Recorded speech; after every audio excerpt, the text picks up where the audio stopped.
Há 120 anos nascia um dos maiores frasistas que o Brasil já conheceu. Dono de um humor refinado, usado para a crítica de costumes e também da política. O homem que ficou preso com Graciliano Ramos, jogou sinuca com o Heitor Villa-Lobos, foi modelo de Cândido Portinari e apresentou Zélia Gattai e a Jorge Amado.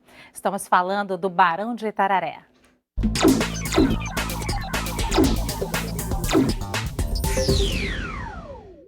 Quem nunca ouviu essa frase? De onde menos se espera, daí é que não sai nada. O autor é figura de destaque no país na primeira metade do século XX.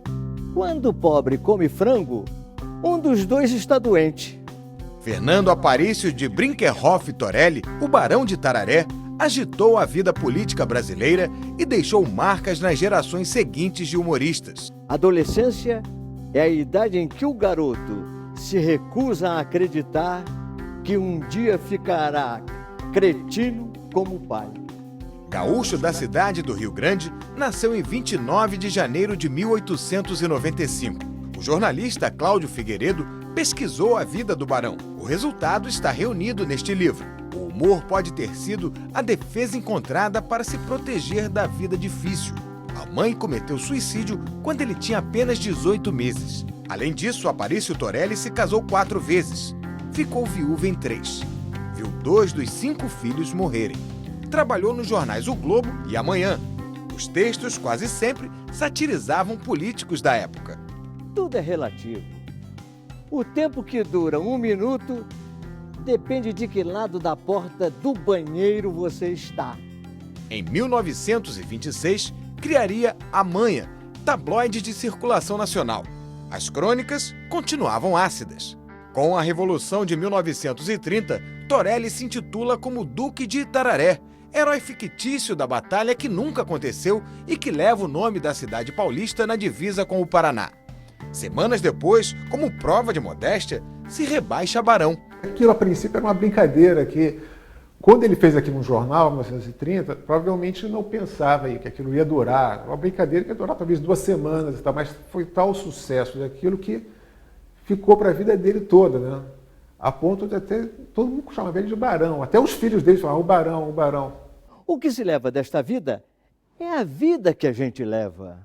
Em 1934, o barão e mais 3 companheiros fundaram o Jornal do Povo, publicação que teve apenas 10 dias de existência, tempo suficiente para arrumar desafetos.